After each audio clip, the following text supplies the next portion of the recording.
નમસ્કાર દર્શક મિત્રો, તપોભૂમિ ગુજરાતના ડિજિટલ પ્લેટફોર્મ TGNમાં આપનું પુનઃ સ્વાગત છે. હું છું આપનો મિત્ર પ્રફુલ્લ ત્રિવેદી.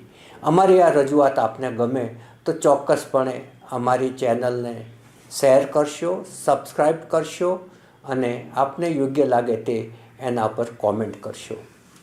આજે આપણે વાત કરવી છે જગતના તાતની.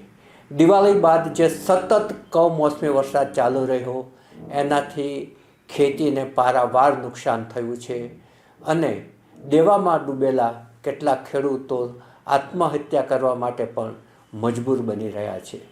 આજે આખો જે સિનેરિયો ઊભો થયો છે ગુજરાતની અંદર, તેનાથી ખેડૂતોમાં એક રોષની લાગણી પણ જન્મી છે અને તમામ પક્ષો છે એ અંગે ચિંતિત પણ છે.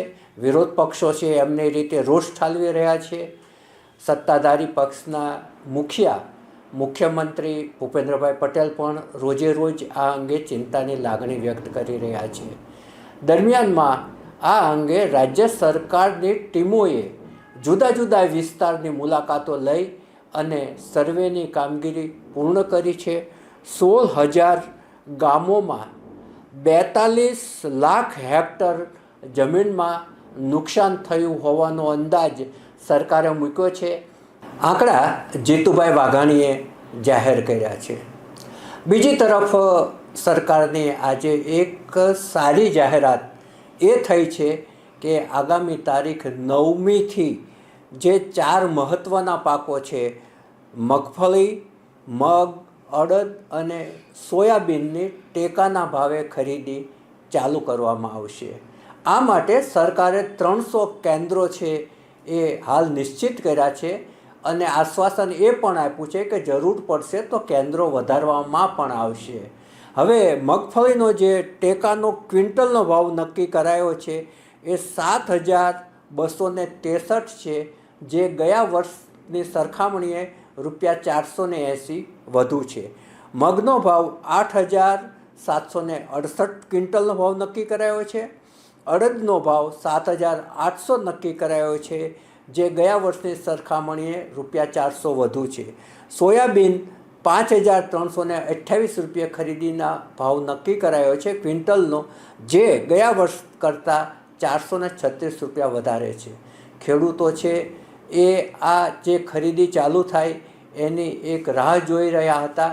હવે સરકારે આ નિર્ણય લીધો છે અને આની પાછળ 15,000 કરોડ ખર્ચાશે એવો સરકારે એક પ્રાથમિક અંદાજ પણ મૂક્યો છે.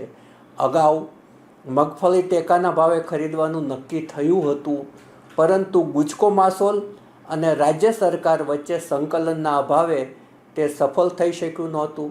દરમિયાનમાં વરસાદ સતત ચાલુ રહ્યો અને મગફળી છે એ એટલી હદે ખરાબ થઈ ગઈ કે જે જમીનની અંદર મગફળી હોય એ મગફળીના દાણા પાછા એમાંથી કોટા ફૂટી ગયા હતા, એમાંથી મગફળી ઉગી ગઈ હતી.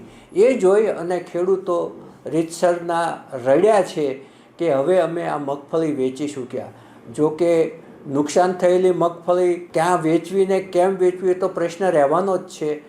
સરકારે જે ખરીદી કરવાની છે એ જે મગફળી લેવાઈ ગઈ હશે એની ખરીદી થશે. આ જે નુકસાનીવાળી જે મગફળી સહિતના પાકો છે એનું તો ખેડૂતોએ શું કરશે એ બહુ મોટો સવાલ છે. એ ઈચ્છી રહ્યા છે કે બહુ મોટું પેકેજ છે એ રાહતનું જાહેર થાય. આજે જીતુભાઈ વાઘાણીએ એ પણ કહ્યું કે નુકસાન આટલું છે, પરંતુ રાહતના પેકેજની ટૂંકમાં જ જાહેરાત થશે. એક અંદાજ એવો મૂકવામાં આવે છે કે 7,000 કરોડથી વધુ મોટી જાહેરાત થઈ શકે. જો કે ખેડૂતોને જે નુકસાન થયું છે એના પ્રમાણમાં આ રાહત છે એ અત્યંત ન્યૂનતમ હશે, કારણ કે ખેતી અત્યારે બહુ મોંઘી થતી જાય છે.